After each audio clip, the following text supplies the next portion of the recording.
Okay, hello everyone. So I think Bonjour à tous. Alors nous allons ici commencer. Je pense que d'autres personnes vont continuer à nous rejoindre. Alors quelques informations en préambule de ce webinaire.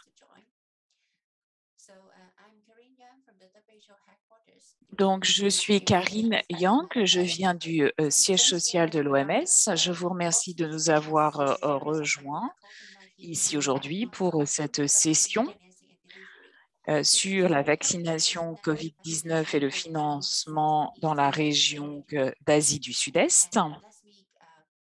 La semaine dernière, nous avons donc déjà commencé avec un premier séminaire, un premier webinaire. Alors ici, vous pouvez suivre cette session dans la langue de votre choix. Vous avez le choix entre l'anglais, le français et l'espagnol. Vous pouvez pour ce faire cliquer sur le globe qui se situe en bas à droite de votre écran et sélectionner la langue de votre choix.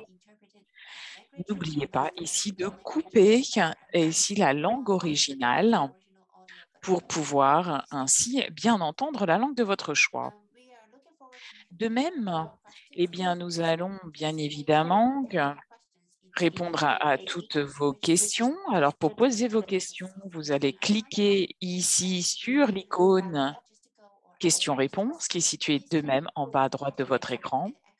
Et si vous voulez faire juste un commentaire ou vous avez un problème, n'hésitez pas à réagir dans le chat. Nous avons également une transcription en direct en anglais si vous souhaitez ici pouvoir nous suivre de cette manière. Vous pouvez donc cliquer sur montrer les sous-titres, sélectionner ensuite ici les sous-titres de votre choix. Donc, ce sera en anglais.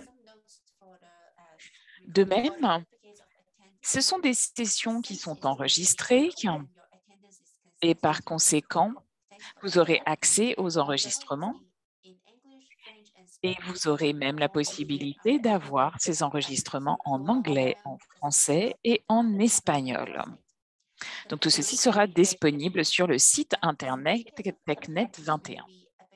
Vous aurez aussi des certificats de participation qui seront disponibles sur le site internet de l'Université du Nouveau-Mexique et nous ici, posterons un lien dans le chat 15 minutes avant la fin de la session pour que vous puissiez avoir accès ici à ce certificat de participation. De même, il y aura un petit questionnaire à la fin. Si vous voulez bien nous faire part de vos commentaires, nous donner votre opinion pour que nous puissions bien évidemment toujours nous améliorer. L'utilisation des données. Les données évidemment collectées sont bien évidemment collectées dans la plus stricte confidentialité. Alors ici, pour commencer aujourd'hui, quelques annonces par rapport à l'ordre du jour. L'OMS ici a donc publié une liste d'utilisation d'urgence ici Covaxin. Vous pouvez obtenir d'autres informations ici en utilisant les liens qui sont sur cette slide. De même, vous avez également des recommandations OMS-UNICEF s'agissant, encore une fois, d'autres informations sur les vaccins. Donc, c'est un guide qui est disponible en anglais en utilisant le lien suivant. Aujourd'hui, c'est notre dernière session du mois de novembre et la prochaine session sera le 1er décembre avec justement une vision globale régionale par pays avec les données. Donc ça, ce sera le 1er décembre. Et ensuite, nous aurons encore 2 webinaires au mois de décembre, le 8 et le 15. Pour aujourd'hui, l'ordre du jour. Nous allons donc, bien évidemment, après ces remarques d'introduction, revenir sur la COVID-19 et le financement du domaine de la santé en Asie du Sud-Est. Ensuite, nous reviendrons sur les coûts, la contextualisation et la gestion des finances publiques en matière de vaccination COVID-19. Donc, 3 présentations. Donc, c'est assez intéressant car nous reviendrons sur ces thèmes qui, je suis sûre, sont des thèmes importants pour vous. Et puis, nous reviendrons sur l'expérience au Bhoutan. Mais avant de commencer, nous avons des questions pour vous. Alors, voici les questions. Et vous pouvez donc voir 3 questions. Et nous allons vous demander de bien vouloir répondre. Vous pouvez donc voir les 3 questions qui sont posées. La première question est la suivante. Dans quelle région OMS travaillez-vous? La région africaine, la région méditerranée orientale, la région européenne, les Amériques, la région Pacifique ou la région d'Asie du Sud-Est? Quelle a été votre implication ici dans le déploiement du plan de vaccination, donc du déploiement de cette vaccination contre la COVID-19 dans votre pays? Donc là, vous avez encore une fois des options de réponse. Participer au niveau du coût et du financement. J'ai participé sur d'autres aspects du plan. Conseiller externe en matière de coût et de financement. Conseiller externe sur d'autres sections de ce plan. Je n'ai pas participé à l'élaboration du plan, mais je le connais. Je n'ai pas participé à l'élaboration du plan et je ne le connais pas. Et la troisième question, quel est le défi principal auquel votre pays doit faire face s'agissant de vaccination ici ou du financement de la vaccination contre la COVID-19? 1. Manque de ressources publiques. Il y a un manque de sensibilisation et d'engagement des décideurs politiques, une mauvaise coordination entre les institutions ou autres. Merci ici d'indiquer quelles autres raisons, si jamais la réponse à la question 3 ici est autre, merci d'indiquer dans le chat quelle autre raison. Je vous laisse quelques instants pour répondre à ces questions, s'il vous plaît, et nous partagerons ensuite les résultats.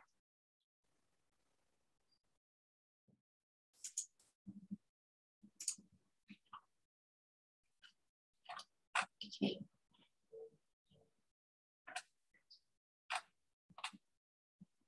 Yeah, so you can choose the answer in the pool. And then for the final question, if you have Alors là encore, je vous rappelle qu'il y a 3 questions et que pour la dernière question, si le défi est autre, merci d'indiquer dans le chat quel est le défi qui est rencontré ici en matière de financement du vaccin contre la COVID-19. Alors, nous allons voir, avons-nous assez de réponses pour pouvoir avoir une première visualisation des résultats? Alors, en matière des régions, alors nous avons près de 50% des participants qui viennent de la région d'Asie du Sud-Est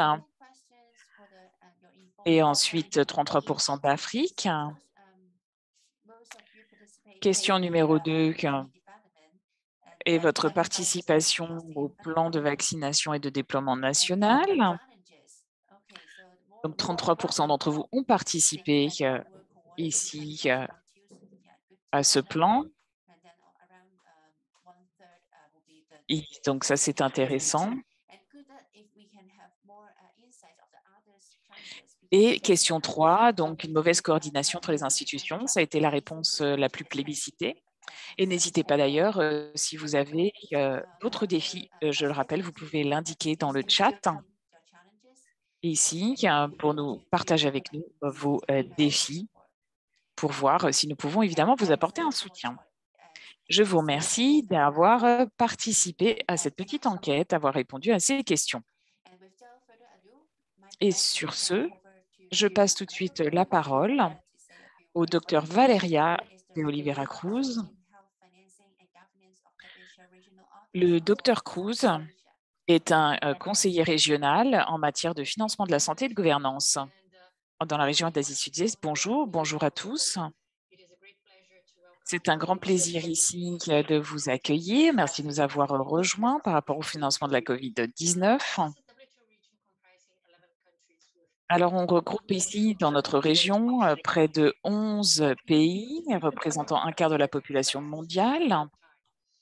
Alors, évidemment, Le développement de vaccins aussi rapide a été une réelle réussite pour la communauté internationale. Mais évidemment, maintenant, s'agissant du déploiement de ce vaccin, il s'agit aussi de ressources financières, des mécanismes qui sont nécessaires pour pouvoir mettre cela en place. Et évidemment, afin que tout le monde puisse être vacciné le plus rapidement possible. L'objectif de ces ateliers est vraiment de partager l'expérience en matière de financement, de coûts pour répondre aux besoins de la crise sanitaire et surtout de pouvoir faire face aux problèmes d'approvisionnement et de ressources. Parce que l'objectif également, en faisant cela, est d'en apprendre davantage, de tirer les leçons pour pouvoir pérenniser le système de santé. De même, essayer de protéger tous ces éléments. Et dans ce contexte, notre objectif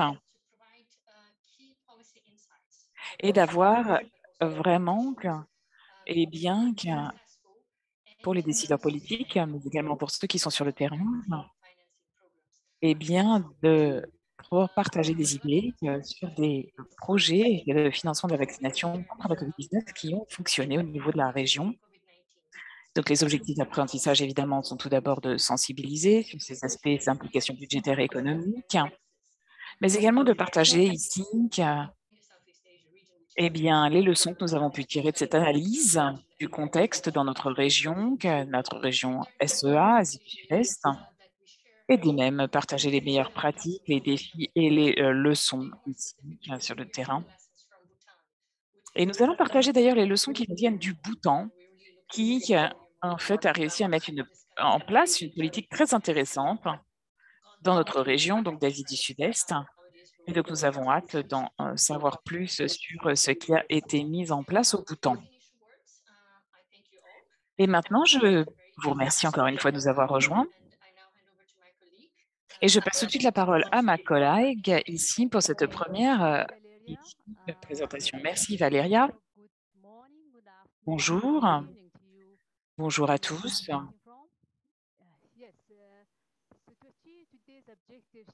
Pour atteindre les objectifs d'aujourd'hui, tels que présentés par le docteur Valéria, nous avons 3 intervenants.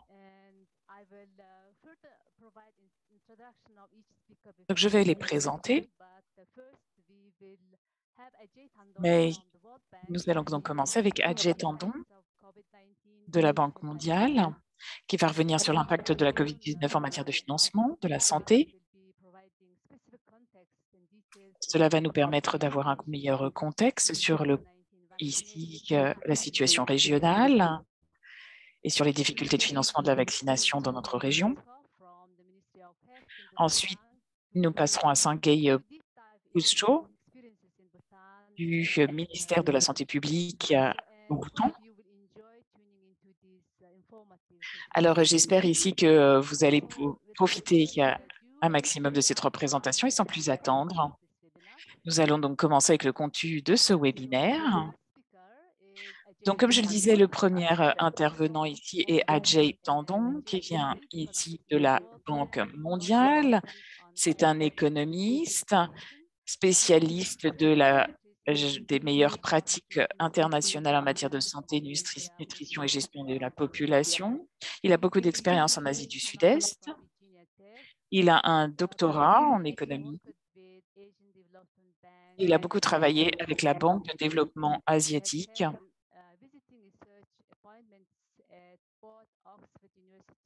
Il a également occupé des postes d'enseignement à l'université d'Oxford et d'Harvard.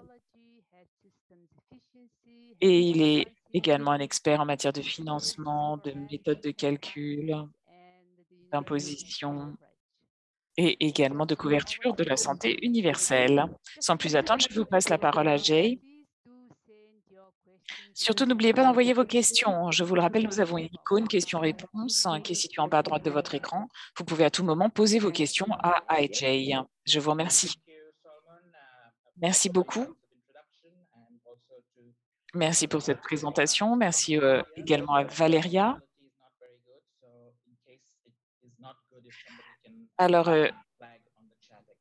J'espère ici que mon son est bon. Alors, comme Valérie l'a dit, je pense qu'une des questions émergentes dans notre région d'Asie du Sud-Est concerne les inégalités qui se développent de plus en plus en matière de couverture vaccinale. On a des pays comme le Sri Lanka ou le Bhoutan. D'ailleurs, nous allons entendre parler du Bhoutan aujourd'hui, mais également la Thaïlande, où les taux de couverture vaccinale sont bons, sont de bons exemples dans la région. Et d'un autre côté, on a des pays comme le Bangladesh, le Népal ou Myanmar, qui, au contraire, sont à la traîne, qui doivent faire face à des problèmes de financement, également de l'approvisionnement des vaccins, la logistique. Et ici, cette présentation a pour objectif de revenir sur les impacts économiques de la COVID-19. Alors évidemment, la crise sanitaire a eu un impact évidemment sur la santé, s'agissant des taux de mortalité, des taux de morbidité, des taux d'hospitalisation, mais également sur le financement de la santé et les capacités ici de financer tous les domaines de la santé, y compris la vaccination.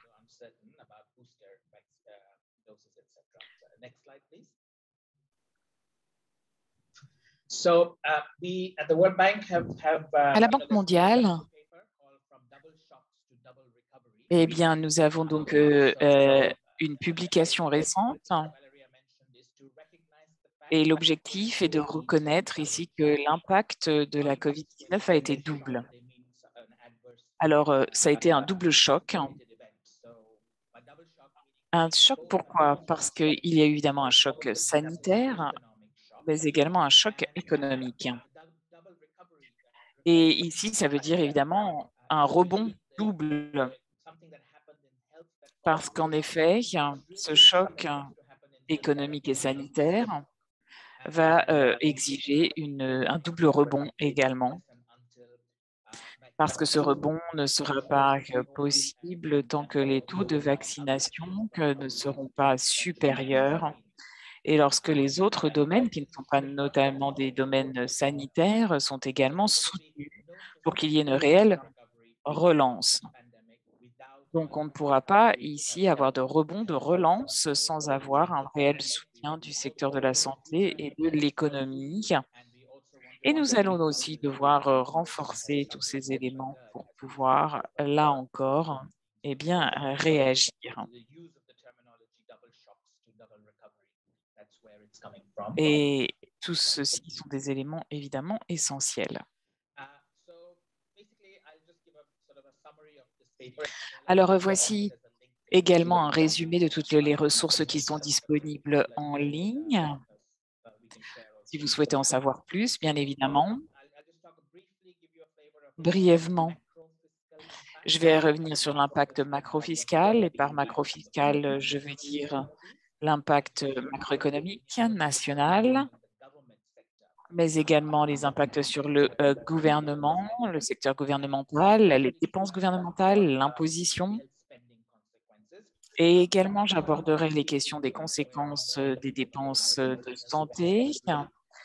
Il y a beaucoup de financement d'urgence et également ensuite voir quelles sont les implications au moyen terme, donc 2021-2022. Alors, l'impact macroéconomique. Alors ici, j'espère que vous le savez, c'est un graphique qui vous montre le développement de la croissance économique. On est dans notre région ici, d'Asie du Sud-Est, donc de 2000 à 2020.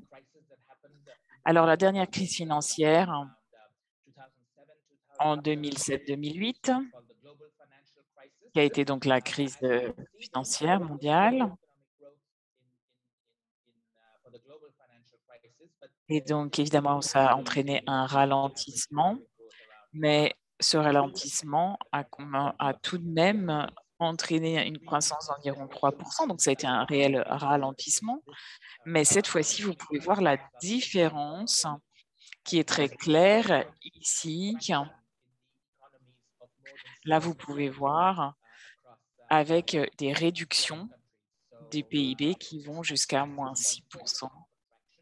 Pour être précis, 6,4%. Et à l'heure actuelle, pour les estimations du FMI, on voit encore une fois bien, le retour à la croissance économique autour de 3%, mais il reste énormément d'incertitudes. On n'est pas encore sûr des conséquences. Reviendra ici à des niveaux pré-pandémie,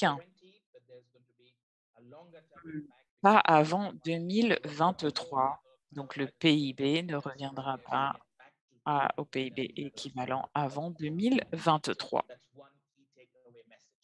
Donc ça, c'est vraiment un message clé par rapport vraiment bien, ici à l'impact économique de cette crise sanitaire. Alors l'autre élément, c'est que cet impact a également affecté les revenus des gouvernements.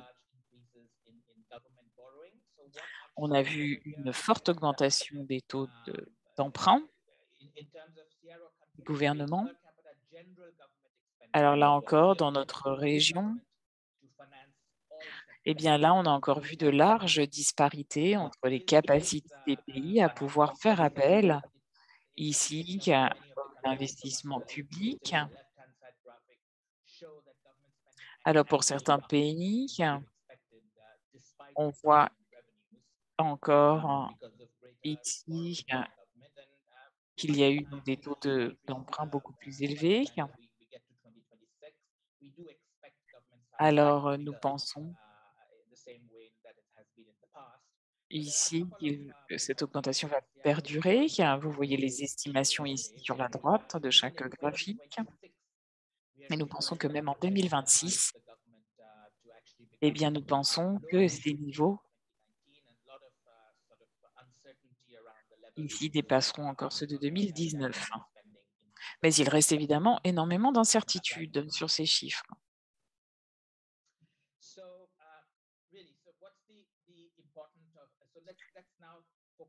Mais maintenant, focalisons-nous sur le financement de la santé. Alors ici, sur ce graphique circulaire, vous voyez les différentes façons de financement des systèmes. En général, il y a évidemment les possibilités de financement.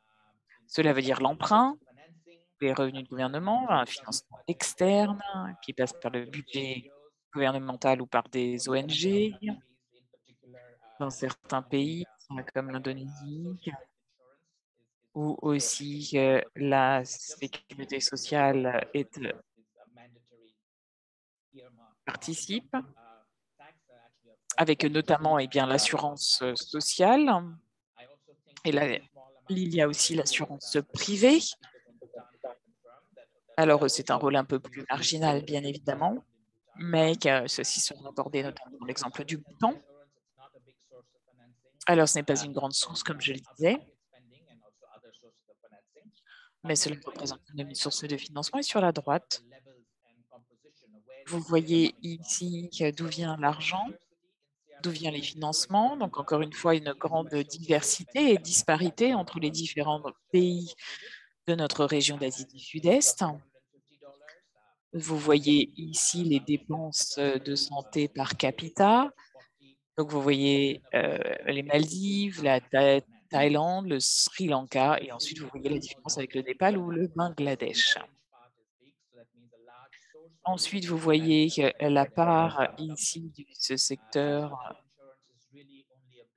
de la part de ce financement par rapport au total. Donc, on voit que dans de nombreux pays, comme par exemple aux Maldives, au Sri Lanka, en Bhoutan, Eh bien, en général, cela provient ici d'un financement du gouvernement, contrairement ici au Bangladesh, par exemple, ou au Népal.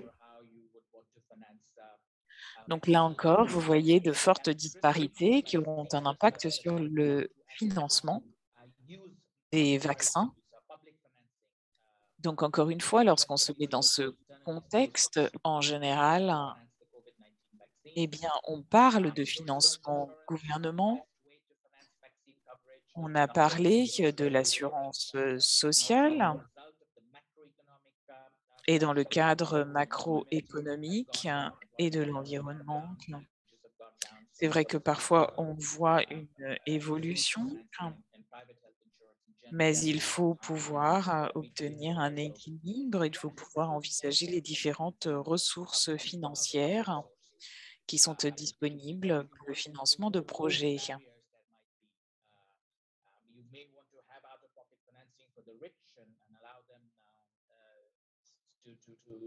Donc là encore, c'est très important de pouvoir faire la distinction, mais aussi d'avoir ces informations, puisque cela vous permet d'avoir une meilleure visibilité sur ces sources. Alors, un autre point qui me paraît important, alors par rapport ici au financement de ces systèmes de santé, la raison pour laquelle il y a beaucoup ici de financement et notamment externe en Indonésie, au Népal, au Bangladesh.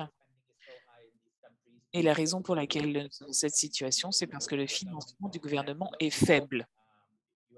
Par conséquent, vous vous retrouvez dans une situation où vous avez besoin de compenser. Donc ici, cela vous montre qu'évidemment que c'est faible,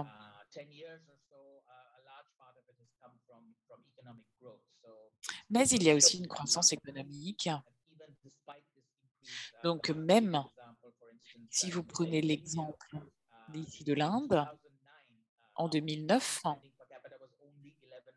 eh bien, il n'y avait que 11 dollars de dépenses de santé par capita, mais ensuite il y a une augmentation qui est due donc à la croissance économique.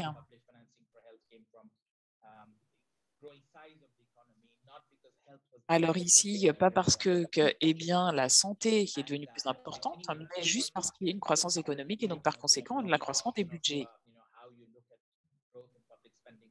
Alors ensuite,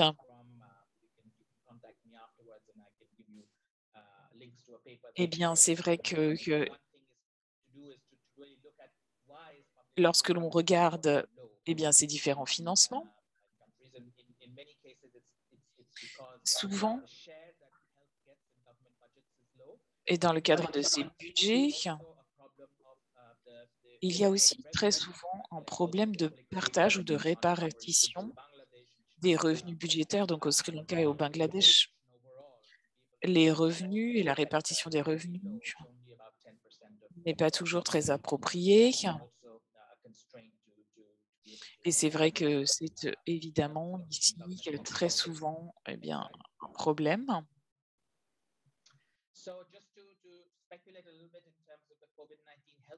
Alors, par rapport, et là encore, aux dépenses gouvernementales, on voit ici différentes options. Alors, dans certains cas, par exemple, on a regardé donc différents scénarios. Ouf. Là encore, si les dépenses continuent à évoluer, eh bien, on peut regarder ce qui va se passer. Donc, les scénarios sont divers et variés, donc il faut tous les envisager. Il y a aussi un choix qui est possible ici. Donc, il faut garder à l'esprit par rapport, encore une fois, au choix. Donc, là encore une fois, c'est quelque chose que l'on peut bien évidemment ajuster. Et je pense que c'est ce qui est important.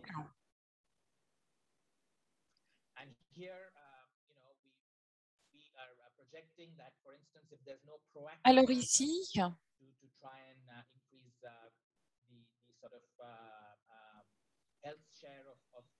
on voit un réel déclin. C'est une vraie incertitude ici. Et par conséquent, quand on voit des projections, donc ce n'est pas unique, par contre ici, on voit quelque chose qui se retrouve d'ailleurs dans de nombreux pays. Ce n'est pas quelque chose d'unique. Alors, en moyenne, si vous regardez la part gouvernementale qui est dédiée à la santé dans notre région, on parle ici de 3,7%.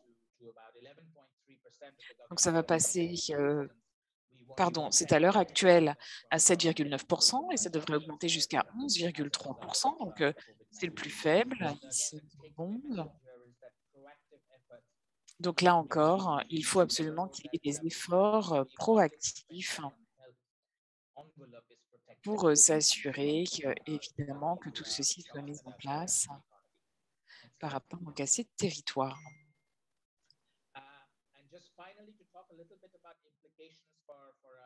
Et ici, par rapport aux implications,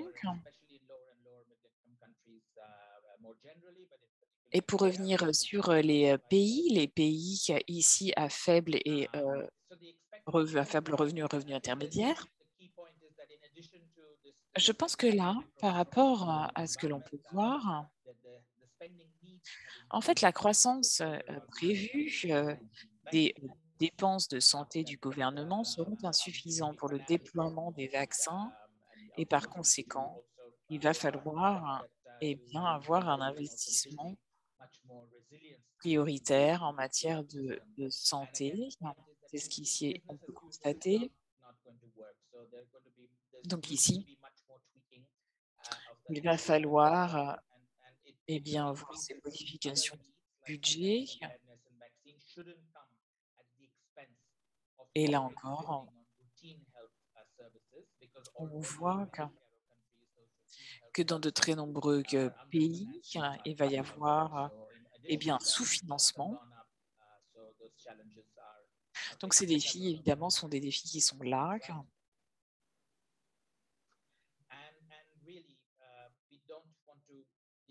De même,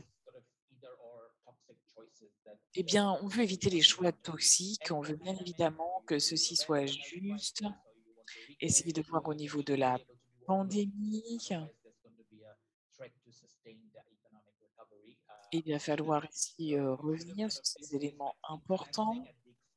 On va essayer d'accroître le financement des vaccins sans que ce soit au détriment d'autres services évidemment importants.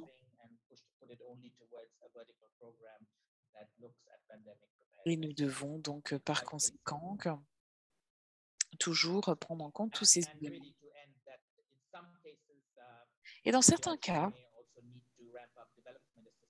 il peut être nécessaire aussi de voir dans notre région, quelles sont les autres possibilités. Alors, j'ai déjà beaucoup cité certains pays, mais il faut agir maintenant.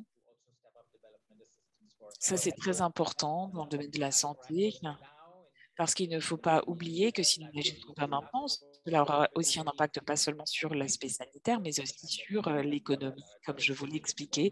Il s'agit d'un double choc ici, et donc d'un double rebond qui sera nécessaire.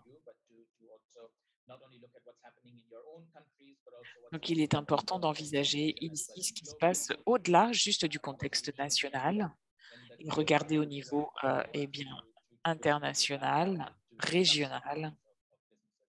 Et il nous faut donc ici pouvoir prendre cela en compte. Donc, je vous remercie et je vous repasse la parole. Merci Ajay. Merci beaucoup pour cette présentation très intéressante. Alors, vous avez tout à fait raison.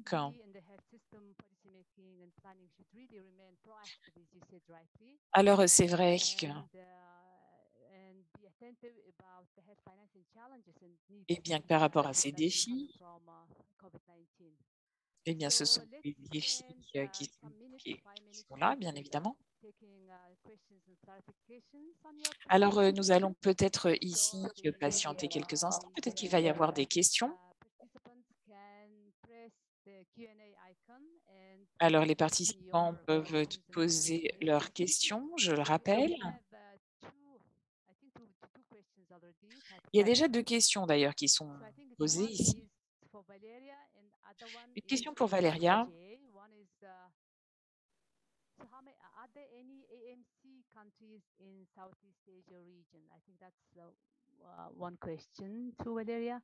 Alors, une question pour vous, Valéria, si je regarde les 2 questions. Alors ici, eh bien, est-ce qu'il y a une catégorisation ici des pays par rapport au soutien financier en fonction du statut économique dans notre région? Si vous souhaitez évidemment répondre à cette question, peut-être Adjei? Je peux peut-être commencer.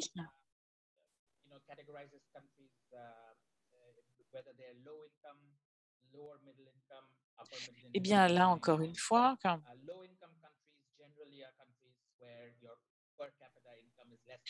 eh bien, c'est vrai qu'il y a des pays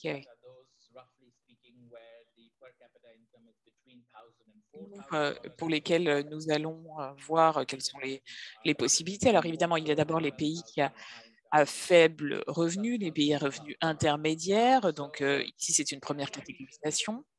Pour notre région, alors c'est vrai que c'est une vaste région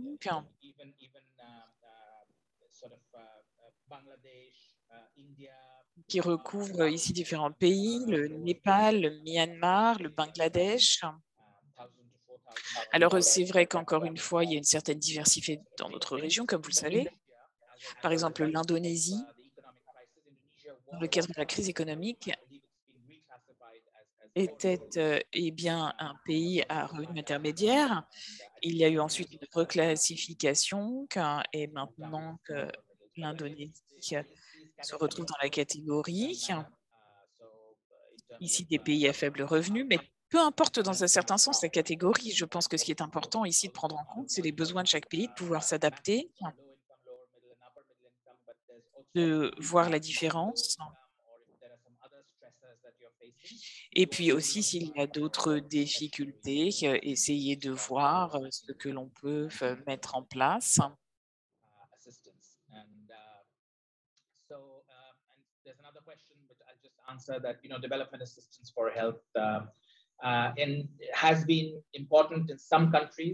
Et c'est vrai que dans certains pays, eh bien, le financement extérieur peut être important dans certains pays, mais pas toujours. Alors, certains pays de notre région sont fortement dépendants de l'aide internationale, comme le Népal ou le Bangladesh ou le Bhoutan, où très clairement, eh bien, ce sont des préoccupations et à cause de ce choc macroéconomique et donc de la pandémie, et bien que justement, eh bien, ces pays ont été fortement affectés et c'est vrai que cela pourrait avoir eh bien, un impact sur leur développement. Alors là encore, ce qui se passe, c'est aussi, on voit que très clairement que, et globalement, que l'accroissement eh bien, des taux d'emprunt, et ici, vous voulez bien évidemment que les gouvernements eh bien, empruntent pour essayer de compenser ici l'impact de la crise sanitaire, mais cependant, il va falloir aussi d'un autre côté et bien que aussi gérer la dette qui va être accumulée et le service de la dette. Et par exemple, le Sri Lanka qui avait déjà eh bien, ici, une dette importante qui dépensait déjà une part importante du budget au service de la dette, va aussi devoir prendre cela en compte. Donc en fait, ce sont des conséquences indirectes de la situation, mais il faut aussi prendre cela en compte. Donc il faut rester vigilant pour pouvoir justement voir l'impact,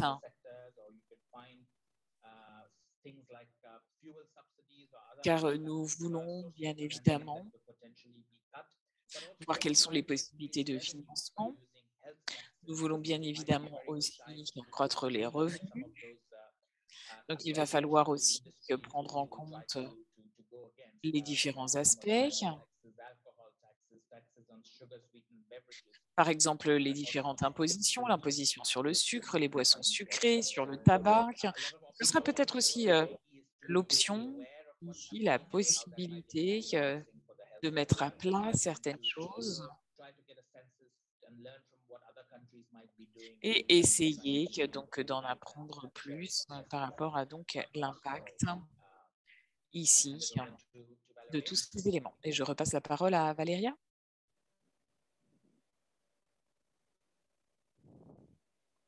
Valeria, would you like to answer live or type in? Thank you. Thank you. Bonjour. Non, je pense que vraiment, je n'ai rien à ajouter. Vous avez vraiment été très complet. Alors, c'est vrai que vous avez raison. Ici, on est vraiment dans un contexte très dynamique. Et maintenant, c'est vrai que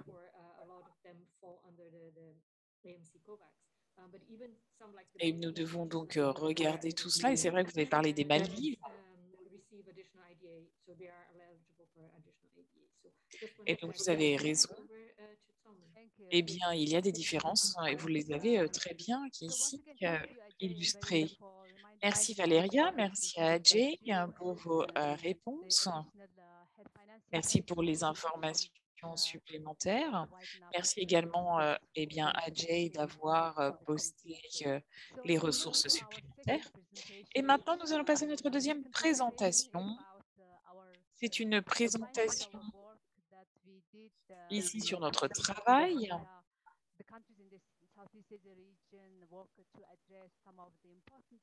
Pour revenir sur l'importance des différentes institutions. Alors, Dr Weian, vous travaillez en Malaisie et au Royaume-Uni. Vous allez revenir sur la vaccination, le coût de la vaccination, la contextualisation et la gestion des finances publiques. Alors, c'est très intéressant parce que vous travaillez à l'heure actuelle justement sur le financement des campagnes de vaccination contre la COVID-19. Bonjour, bonjour à tous. Je vais donc présenter ces résultats. Nous allons parler des estimations de coûts dans un certain contexte. Alors, encore une fois, eh bien, ce n'est pas nécessairement quelque chose que nous allons rentrer nécessairement dans les détails aujourd'hui, puisque nous n'avons qu'un temps limité. Cependant, eh bien, il faut également prendre en compte que ceci n'a pas encore été non plus finalisé. Alors, 4 sections dans ma présentation. Tout d'abord, il s'agit ici des estimations des coûts de la vaccination COVID-19. Et lorsque justement, eh bien, nous avons obtenu ces informations, nous avons commencé notre travail et puis ensuite, quel est le contexte? Qu'est-ce que cela veut dire? Est-ce que c'est abordable?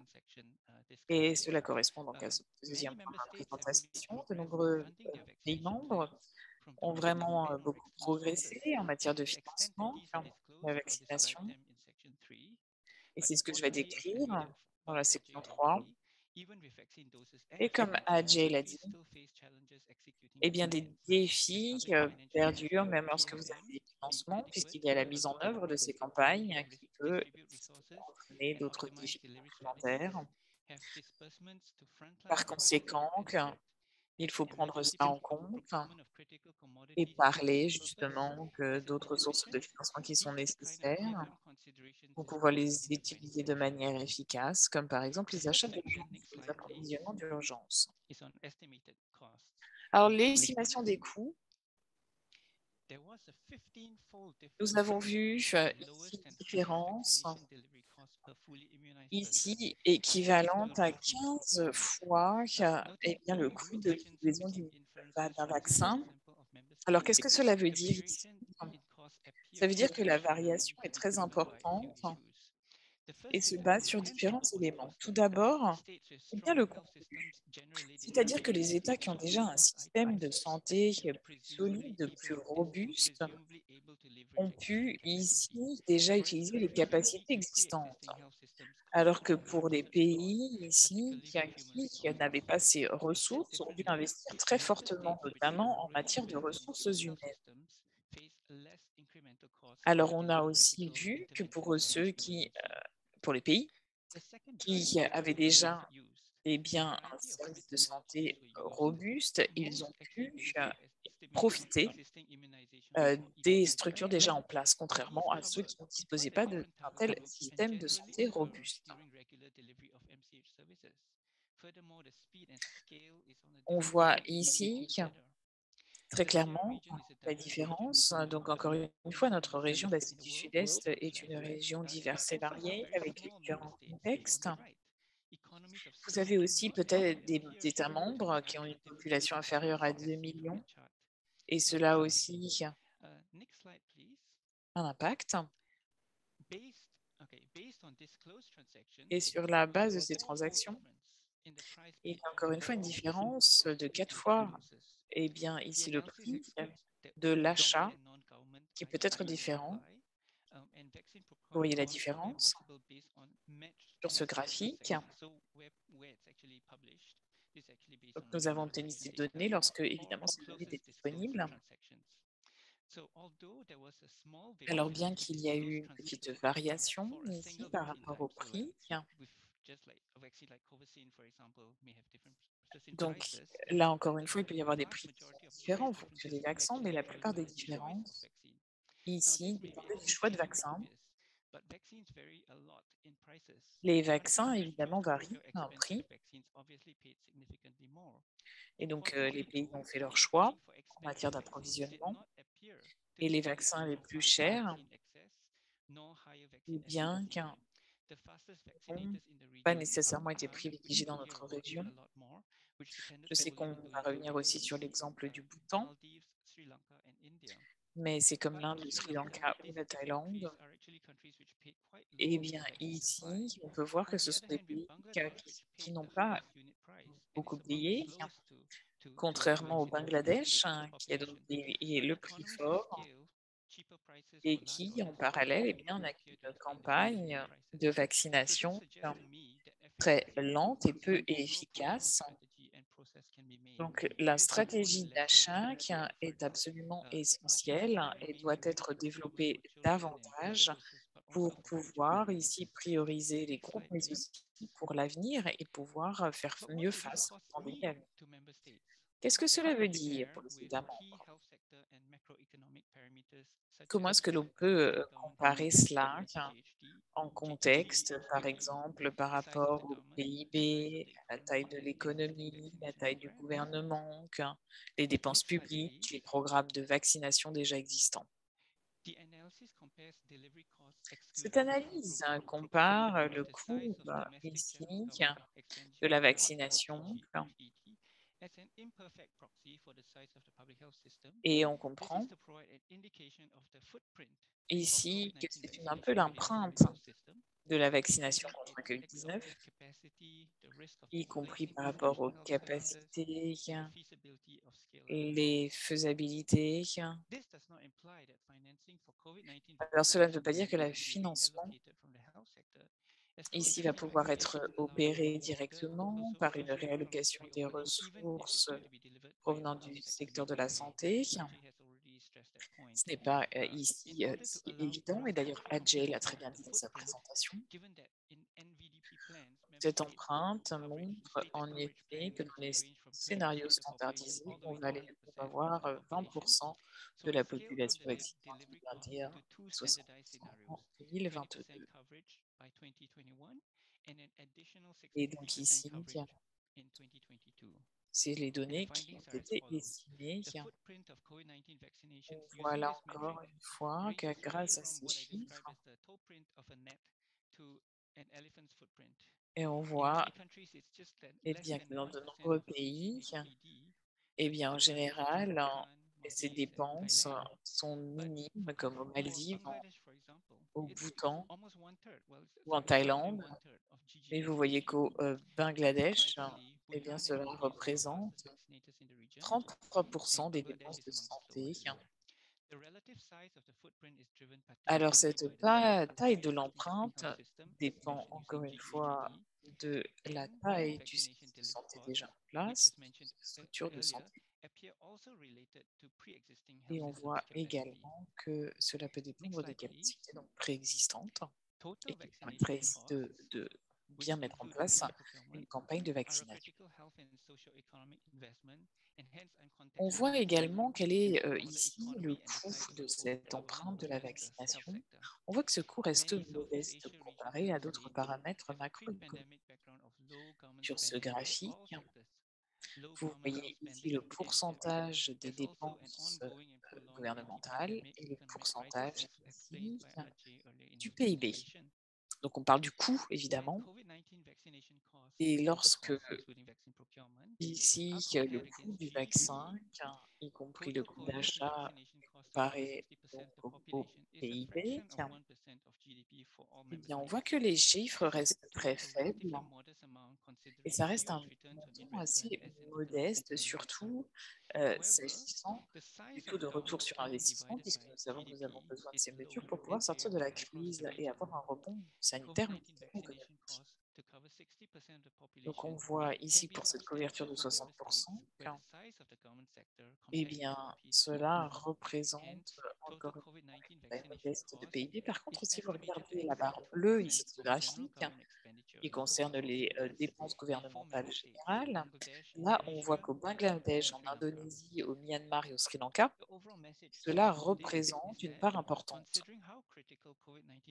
Donc là encore une fois, il faut absolument que prendre en compte, puisque ces vaccins contre la COVID-19 sont absolument essentiels, on voit que c'est un investissement, c'est sûr, pour certains pays qui n'ont pas de services de santé solides et robustes, mais que par contre, cela ne représente qu'une part modeste du PIB. Nombreux sont les pays ici qui parfois ont dû mettre en place un système totalement différent parce qu'ils n'avaient pas, là encore, d'estimation possible. Alors, s'agissant de la vaccination contre la COVID-19, il est absolument très difficile en fait de comparer cela avec la vaccination de routine, parce qu'en effet, que ces programmes sont des programmes qui ont des dimensions très différentes. Donc, ça a été très difficile de faire ce type de comparaison. De même, les stratégies sont assez différentes et les produits utilisés sont également très différents. Donc, je ne pense pas que ce soit vraiment une approche à retenir. Maintenant, je vais passer au point 3, justement, sur le financement et l'approvisionnement en vaccins. Alors, nous n'avons pas eu vraiment le temps ici de rentrer au cœur de l'analyse parce que nous n'avons plus que quelques minutes. Donc, je reviens ici sur 2 éléments clés. Premier message. Ces derniers mois, la plupart des États membres dans l'Asie du Sud-Est ont déjà, ici, dévoiler quelle va être l'organisation ici de l'approvisionnement vaccin. On a vu vraiment une amélioration substantielle, mais que ces progrès restent très inégaux entre les pays donc de notre région. Et le deuxième message clé, s'agissant du financement sécurisé, on voit ici un financement sécurisé, ici un financement qui a donc été obtenu. Cependant, il y a des disparités qui continuent à se développer entre les États membres et ces disparités continuent à augmenter. Donc le message clé ici, c'est que ces disparités, eh bien, ce reste une préoccupation s'agissant ici de l'approvisionnement en vaccins. Et sur ce dernier point, ici de la gestion des financements publics, ou PFM, comme on appelle ça dans notre jargon économique. Sur ce point, nous allons revenir évidemment sur le budget, la planification, la formulation, sur l'exécution budgétaire et les modalités de dépenses, et puis les dépenses et la responsabilisation. Et puis j'ai des questions pour vous, j'ai 3 questions. Alors je vais vous demander de prendre quelques instants pour répondre à ces questions. Alors je vais lire les 3 questions. Et puis ensuite, vous allez pouvoir y répondre. Normalement, vous avez une fenêtre qui vient de s'ouvrir. Alors, ici, 3 questions auxquelles vous allez pouvoir répondre. La première question, est-ce que votre pays ici a publié ses engagements budgétaires en matière de vaccins contre la COVID-19 pour l'année à venir? Oui ou non? Et surtout, n'hésitez pas si vous avez d'autres commentaires sur la question. Et puis, si vous avez des commentaires, si vous voulez ajouter des informations, vous pouvez le faire dans le chat. Deuxième question. Est-ce que votre pays ici a fait des arrangements tangibles pour intégrer la vaccination contre la COVID-19 dans le plan de vaccination national? Oui ou non? Et même chose, n'hésitez pas à faire vos commentaires dans le chat. Et de même, troisième question,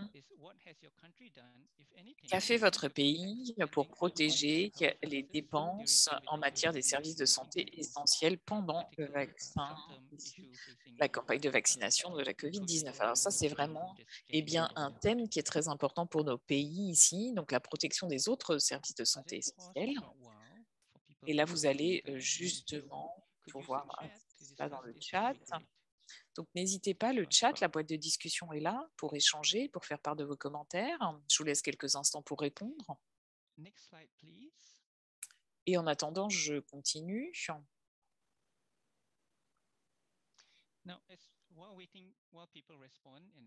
Alors, je vous laisse répondre.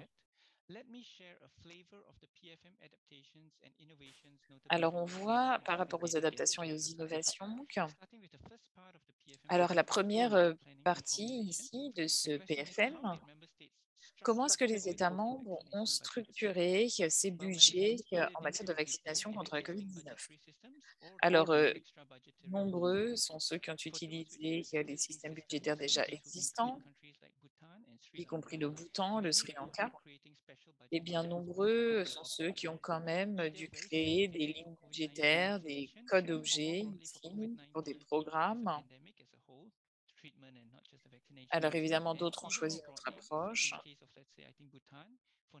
ici, parce qu'au Bhoutan, eh bien, ça a été considéré comme une urgence sanitaire.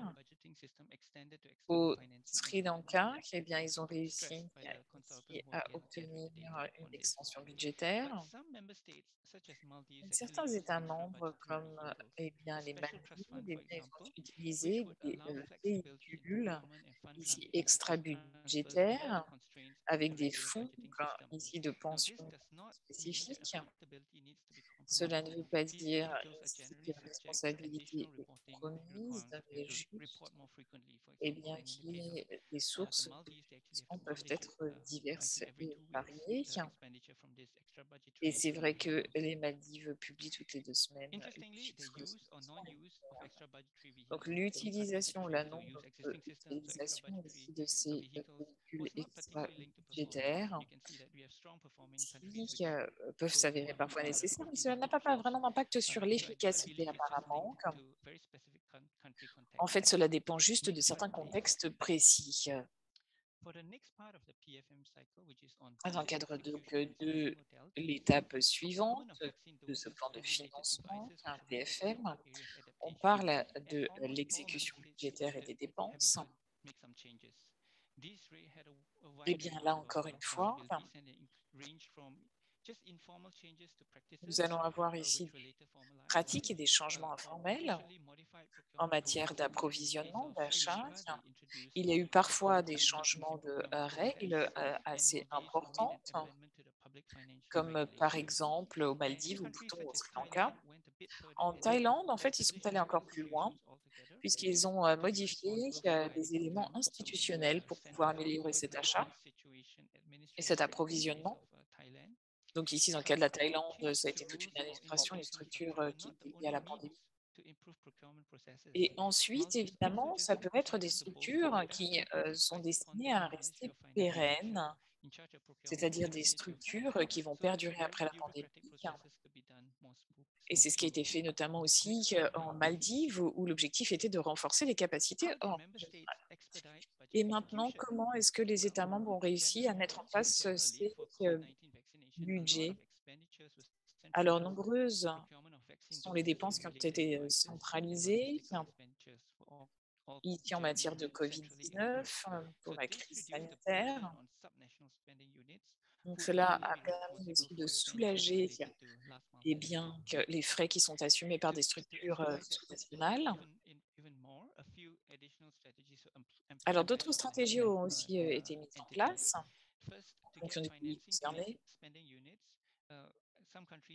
Certains pays ont aussi bien fait une répartition du budget sur la base d'estimation, comme au Bhoutan. Il y a aussi eu, par exemple, au Sri Lanka, un virement temporaire.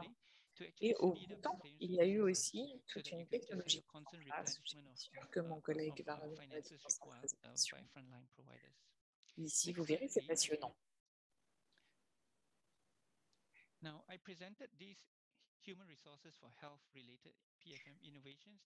Alors, par rapport à ces innovations et adaptations, je ne vais pas répéter ici, encore une fois, tout ce qui est l'adaptation, notamment bien, avec les contrats qui ont été signés avec les fournisseurs privés. En fait, vous pouvez consulter la session éco de la semaine dernière, parce que justement, j'en ai déjà parlé la semaine dernière. Et pour conclure, ici, je vais revenir sur les opportunités et les lacunes encore. Alors, les lacunes, il va falloir protéger ici et redynamiser les dépenses, surtout pour les services de santé essentiels.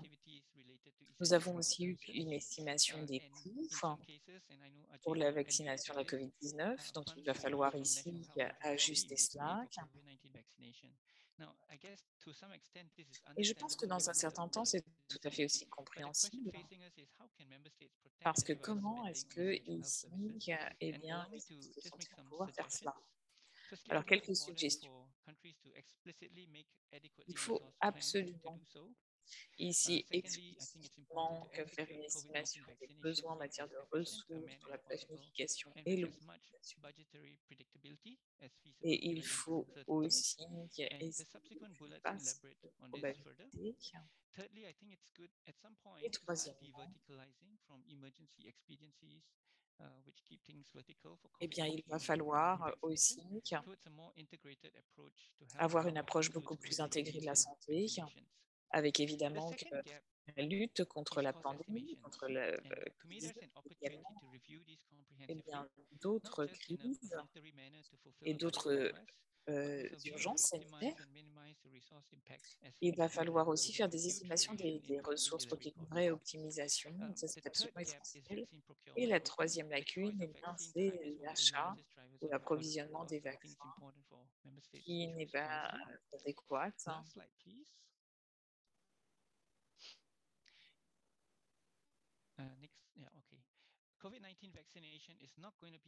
Alors pour cette vaccination, la COVID-19, eh bien là, il va falloir absolument revenir sur ces éléments importants. Dans l'idéal, il va falloir organiser, orchestrer cela. Et c'est un rappel aussi pour nous que tout ceci doit être articulé autour d'un budget à moyen terme,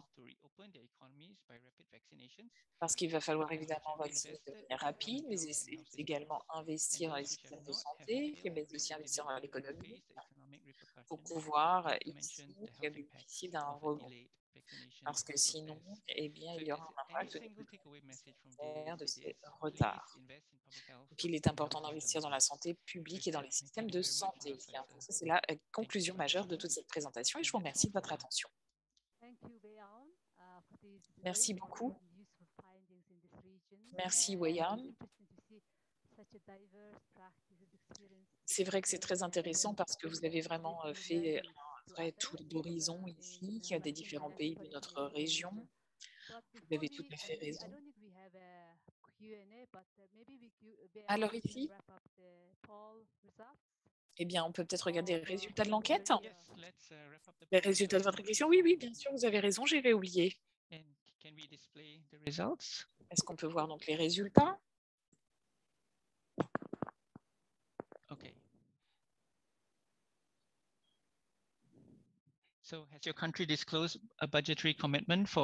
Alors ici, est-ce que les pays, peut-être vos pays respectifs, ont ici publié leur engagement budgétaire en matière de vaccination de la COVID-19 pour l'année à venir? Donc oui, à 50%. Et pour la deuxième question, eh bien là encore, à 50%, oui.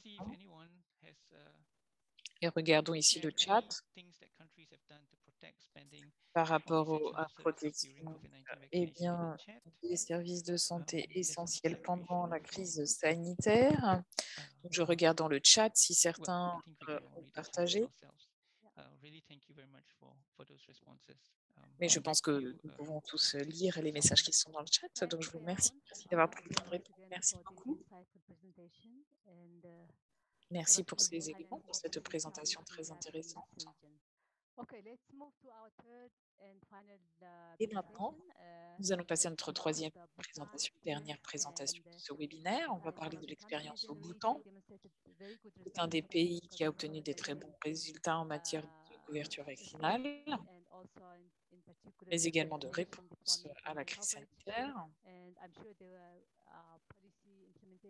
Et je suis sûre ici que tous ces éléments vont être très intéressants. Et nous avons avec nous Sangay Puchto, qui vient du ministère de la Santé au Bhoutan. Vous êtes responsable du programme ici, responsable du programme de prévention. Et vous avez un master en gestion de la santé publique. Et Sangay, cela fait 10 ans que vous travaillez dans ce domaine et vous avez été fortement impliqué dans ce programme de lutte contre la COVID-19 au Bhoutan. Je vous passe tout de suite la parole sans plus attendre. Sangay. Je vous remercie. J'espère que vous m'entendez bien. On vous entend très bien, merci. Merci beaucoup. Merci de m'avoir invité pour partager notre expérience. Alors, tout d'abord, j'aimerais répondre ici sur quelques points par rapport aux contributions en matière de santé pour le Bhoutan. Eh bien, au Bhoutan,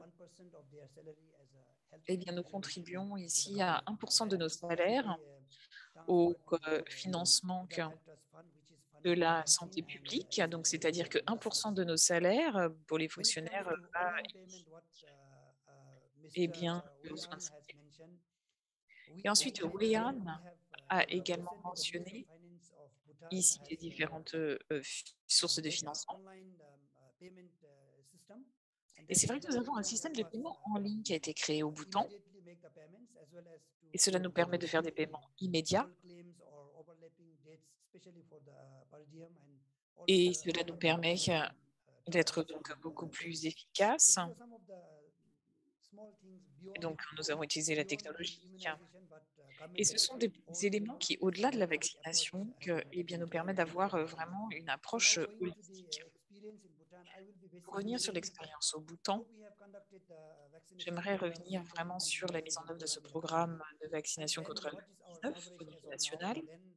Quelle est notre couverture vaccinale actuelle? Et parler ici des implications financières et budgétaires.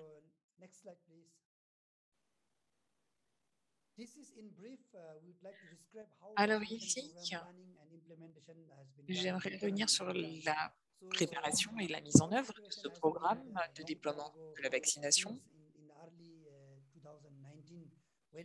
Alors début 2019, lorsque nous avons eu toutes ces informations sur eh bien, le virus,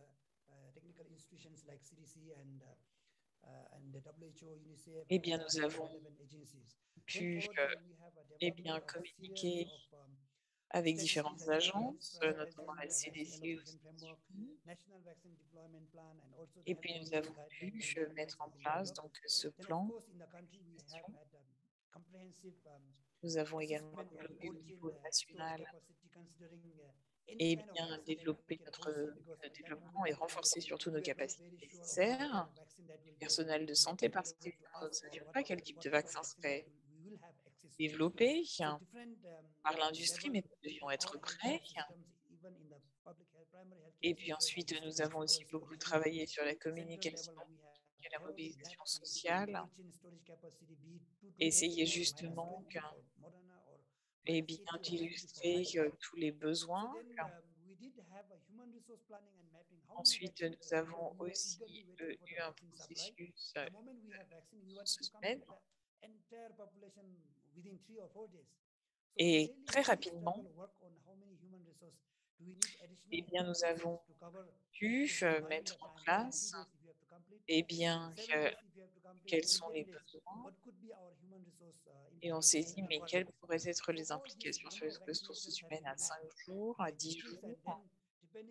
Alors, on a fait ça par district. Et ici, l'équipe ou l'équipe ne pouvait pas vacciner.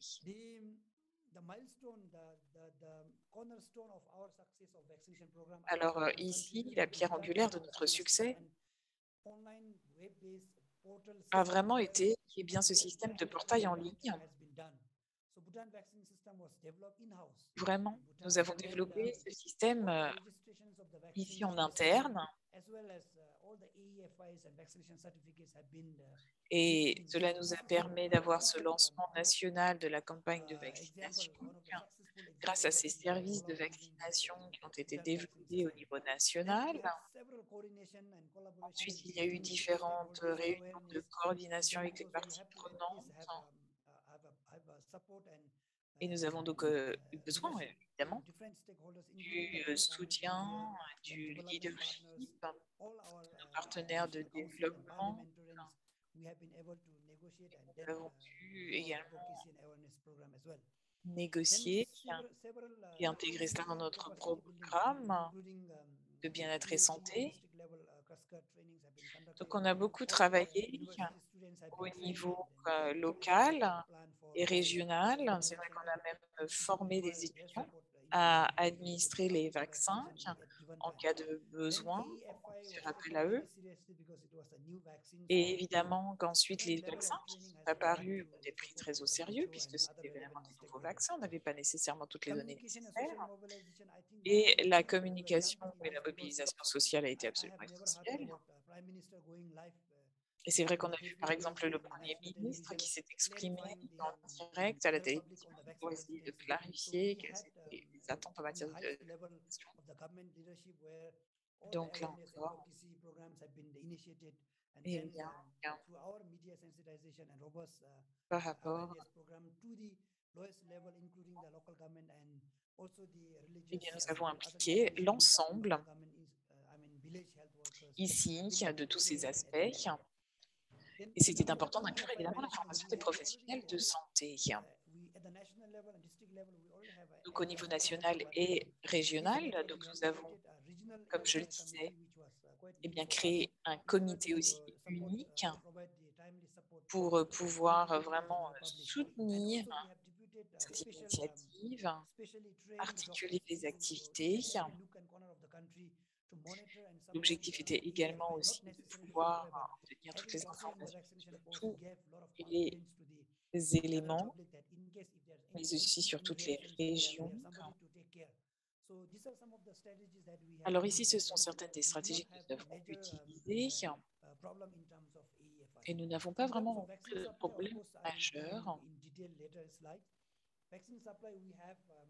Et puis, s'agissant aussi de l'approvisionnement des vaccins, nous avons eu eh bien, des dons parce que cela était très important, mais nous avons aussi le mois dernier bien, commencé l'approvisionnement par nous-mêmes. Et pour la distribution, eh bien, nous avions vraiment tout articulé, comme je vous l'ai expliqué, avec la formation des professionnels de santé, même des étudiants. Et donc, ce que nous avons fait pour la distribution, nous avons aussi organisé des vols à l'intérieur pour pouvoir livrer les vaccins dans les endroits les plus reculés du pays. Et nous avons pu très rapidement réagir. C'est-à-dire, dès qu'il y avait un problème, dès qu'il y avait quelque chose qui ne fonctionnait pas, on a pu réagir en temps réel parce que, comme je vous le disais, on avait aussi créé ce portail en ligne. Donc aussi, on a pu commencer à travailler donc pour la première dose et ensuite organiser cela pour la deuxième dose. Alors, ces vaccins, ici, ont été administrés dans des centres de santé, des centres de vaccination. On pouvait s'inscrire encore une fois en ligne. On a aussi organisé une liste prioritaire en fonction de l'âge de la population, en fonction des conditions et des comorbidités. Et puis ensuite, nous avons aussi bien organisé différentes actions, notamment dans les centres de quarantaine, pour avoir en fait des actions ici ciblées sur certains groupes de population et pouvoir toucher évidemment un maximum de la population.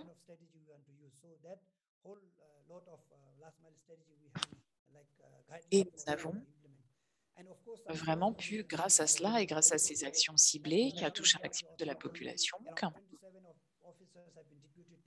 Alors, nous avons également bien, organisé toute une partie de surveillance, de suivi, avec notamment 27 officiels qui se sont déplacés dans les 17 districts. Donc ici, c'est vraiment le processus global, avec toute cette phase de préparation, ici qui comportait 12 phases, et ensuite la phase de mise en œuvre pour les 4 phases restantes.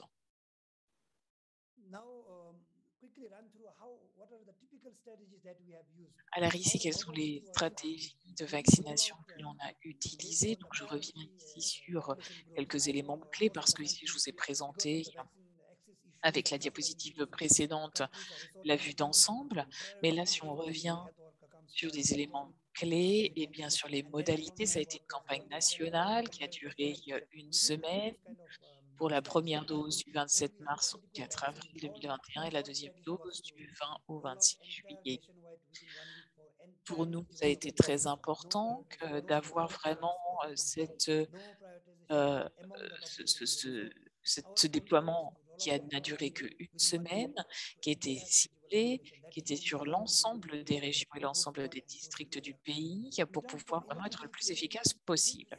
Pour les critères d'éligibilité maintenant, eh bien ici, indépendamment de la nationalité, ici, nous avons vacciné toute la population éligible, et donc toute la population éligible était toute la population habitant en Bhoutan, indépendamment donc de la nationalité de ces habitants.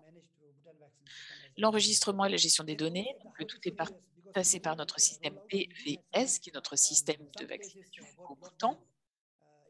Ensuite, pour les zones à haut risque et les confinements ici, nous avons mis en place pour ces zones à haut risque des stratégies de vaccination spécifiques en fonction des protocoles qui avaient été mis en place pour les situations de confinement et de risque élevé. Il y a eu aussi de la vaccination à domicile, surtout pour ceux évidemment qui ne pouvaient pas se déplacer, qui ont des problèmes de mobilité. Et s'agissant de notre stratégie de limitation des risques COVID-19, eh bien, nous avons essayé vraiment tout d'abord d'avoir une bonne programmation de la vaccination en fonction des zones et de ce qu'on appelait les mégazones, qui sont donc les grandes villes, et aussi d'avoir eh bien, une stratégie qui était claire pour les zones beaucoup plus rurales, pour les villages. Alors ici, on a aussi évité les contaminations dans le sens où on se déplaçait de village en village pour éviter que les gens aient à eux se déplacer d'un village à l'autre. On leur demandait de bien rester sur place pour éviter le mélange des populations et potentiellement la dispersion du virus. Et puis on a vu aussi encore la gestion. Nous nous sommes vraiment appuyés sur toutes les recommandations internationales, notamment l'ITAG, RITAG. Et nous avons aussi fait tout un dépistage avant la vaccination. Donc, c'est une vaccination qui est obligatoire pour éviter évidemment que, eh bien, l'impact ou potentiellement que d'autres effets secondaires de la vaccination. Alors, avec l'ensemble de ces stratégies, voici où nous en sommes au niveau de la couverture vaccinale. Au Bhoutan, au 2 novembre 2021, vous voyez donc ces chiffres, population totale pour la première dose, donc vous avez une couverture de 81,2%, deuxième dose de 76,4%. Population éligible, donc c'est-à-dire 12 ans et plus. Vaccination, première dose, couverture de 97,2%, deuxième dose, 92,7%. La vaccination donc des enfants de 12 à 17 ans. Alors, nous avons organisé cette vaccination et nous avons sélectionné, ou plutôt vacciné, pardon, tous les enfants de 12 à 17 ans dans les écoles. Donc 100%, donc ça c'était beaucoup plus facile parce que ici on a réussi à faire des vaccins à l'école, donc cela nous a permis d'avoir cette couverture très élevée de 100% pour la première dose et deuxième dose 91%. Donc ça c'est très intéressant. Et c'est quelque chose que nous recommanderions évidemment d'avoir cette vaccination à les écoles puisque cela a très bien fonctionné. Donc voici cette vision d'ensemble de la couverture vaccinale au Bhoutan. Maintenant, mobilisation et financement de vaccins, comme vous le savez.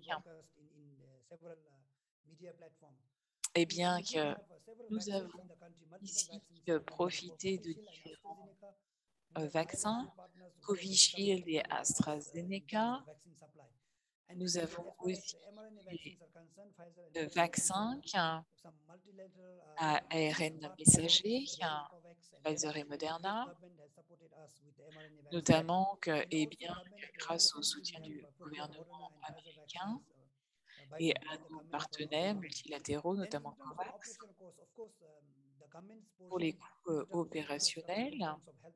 Eh bien, nous avons aussi pu nous appuyer sur nos partenaires de développement, l'OMS, l'UNICEF, ici, le Fonds de déploiement des Nations Unies et le gouvernement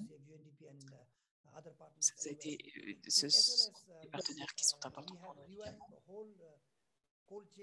Et puis évidemment, nous avons dû mettre en place tous les équipements nécessaires pour maintenir la chaîne du froid. Et nous avons pu compter sur des ressources financières du Japon et de l'ADB. Donc, un soutien qui a été évidemment apprécié. Et cela nous a permis, encore une fois, de pouvoir être opérationnel et mettre tout cela en place. Pour revenir maintenant sur les coûts opérationnels, alors je ne parle pas ici de ces données qui sont complètes parce que nous sommes encore dans une phase de compilation et de collecte des données. Mais près d'1 million de dollars ont été dépensés au niveau des coûts opérationnels pour ces 2 campagnes, donc une campagne pour la première dose et une campagne pour la deuxième dose. Vous voyez ici la décomposition de ces coûts opérationnels. Pour la première campagne, eh bien 0,6 de dollars et pour la campagne de 0,3 millions de dollars. Alors, parmi ces catégories de coûts, on a vu vraiment le renforcement des capacités, le transport des vaccins, parfois ici par avion. On parle de la communication des risques et de la mobilisation sociale. On a aussi eu les dépenses au niveau du district pendant les campagnes. Les districts ont évidemment été impliqués. L'impression des recommandations, des procédures SOP. Et là encore, les achats de seringues, par exemple, de certains autres traitements et médicaments. Donc, il y a forcément évidemment des coûts. Nous avons aussi développé notre propre système de vaccination au bouton que l'on appelait BVS, que l'on a développé donc en interne, et l'évaluation et le suivi. Si vous regardez le coût ici par activité, 56% de nos coûts reviennent ici vraiment à des coûts ici de mise en œuvre, beaucoup plus que des coûts de lancement. Et encore une fois, nous n'avons pas encore terminé de compiler toutes ces données, mais c'est clairement quelque chose qui apparaît dans le cadre de nos estimations. Et on voit que, évidemment, un des coûts principaux qui ressort de cette étude et de cette analyse des coûts provient du trajet, du personnel nécessaire pour administrer les vaccins. Comme je vous l'ai dit, il a fallu couvrir les 17 districts en une semaine. Alors l'avenir maintenant. Il y a eu donc ici des exigences en matière de financement du vaccin. Et donc, quelles sont les projections à venir pour nous? Eh bien, tout d'abord, il va y avoir une 3e dose. Tout d'abord pour les individus, pour ceux qui sont qui ont des problèmes au niveau de leur système immunitaire. Donc, on envisage une 3e dose. Et comme nous le savons, il va y avoir des groupes à haut risque. Et dans ce cas-là, il faudrait que ce soit aussi un vaccin à ARN messager. Et donc, c'est quelque chose qu'il va donc falloir organiser au niveau de l'approvisionnement, de l'achat. Et nous pensons qu'il va falloir pour cela mobiliser un budget total de près de 12,7 millions de dollars. En tout cas, c'est une première estimation. Et il faudra évidemment vérifier cela, mais c'est ce que cela représenterait. J'en termine là ma présentation. Je vous remercie. Et je vous remercie également de m'avoir invité. Je ne sais pas s'il y a des questions, mais je suis disponible. Merci beaucoup pour tous ces éléments. Alors, en effet, ça a été très intéressant parce que le succès du bouton s'est appuyé sur différents facteurs, sur différents leviers. Et c'est vrai que vous avez été très complet dans votre présentation, surtout l'aspect de préparation, beaucoup de coordination entre les différents secteurs, un réel engagement également. Donc, merci beaucoup d'avoir partagé cela avec nous.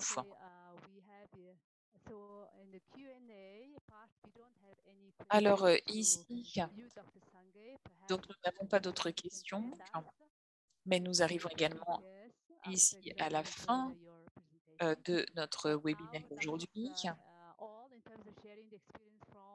Alors, je vous remercie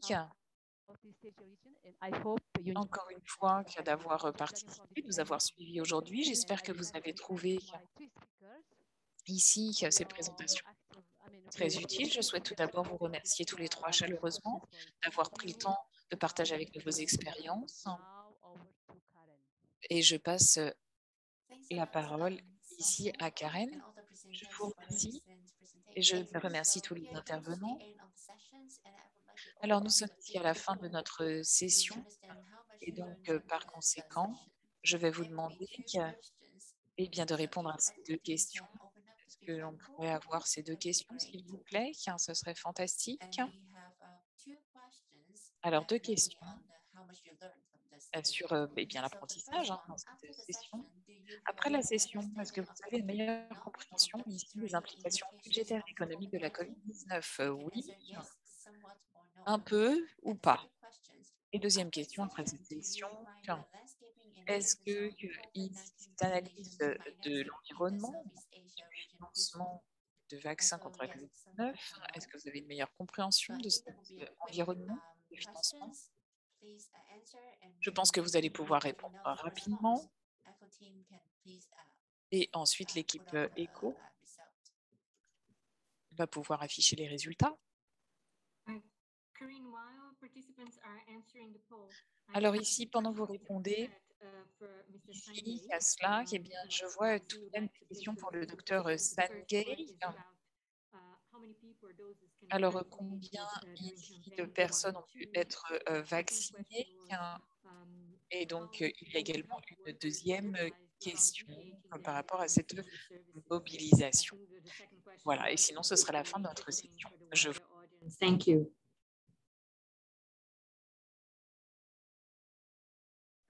Thank you for the question.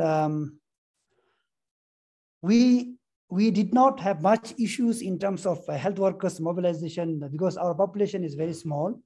And then in terms of health workers, vaccinators, number of vaccinators available in the country, we didn't have much issue. But having said that, in the urban centers, in the larger cities, where there are a huge number of population, eligible population, we have mobilized the university students, the final year students from the university.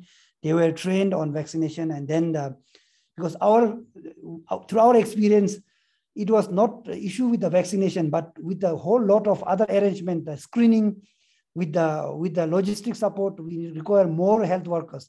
But those people who can vaccinate, health workers who can vaccinate, we have not given them any other responsibilities. For them is to just vaccinate. Other coordination and screening, we have a whole lot of other volunteers. Each vaccination post has around 5 people actually to coordinate and then support the vaccination program. So in that way, we did not have much issue with the HR in terms of mobilizing. Of course, we have mobilized from the university students. In terms of total number of people vaccinated during the campaign, whoever were eligible on that particular week, we have provided the vaccination. But there were some eligible population who were pregnant and some were breastfeeding, some were sick. And those people who could not come during that week, we have facilitated the vaccination through the health center-based approach after the campaign. So that's why even today, those people who were not able to take the vaccine, because especially the travelers who are coming in from abroad, if they are not vaccinated, we are still facilitating them the vaccination in country. Thank you. Thank you, Dr. Sangay. So we can pull up the poll results. If the participants have further questions, please feel free to put in the chat or Q&A. Okay, so great. So no one has answered no, and more than 70% got the understandings of the economics and budgetary implications, and you find the landscaping analysis useful. Great to hear that. And you will, next slide. And all the materials for this webinar, you can look up in the through the emails and also the TEDNet 21 forums. And if you have further questions after the sessions, you can also ask in the TEDNet 21 forums and Telegram. And thanks very much for the TEDNet team for supporting. And you will find the recordings and slides there. Next slide. And the recordings will be in English, French, and Spanish. And the next session will be on 1st of December on the country, regional, and global views on COVID-19 and COVAX data. And you can register through the link. Next. And I think that will be the last slide. I would like to thanks very much again for your participations, and we look forward to seeing you again in the future sessions. And thanks for the translators doing the excellent interpretation, and the ECHO team, presenters, and all the colleagues supporting the session. Any questions related to the session and that were not answered will be shared with the technical experts, and the answers will be shared through email. And wish you have a lovely day. Thanks a lot, and bye-bye. Thank you, everyone. Thank you. Thank you. Bye-bye.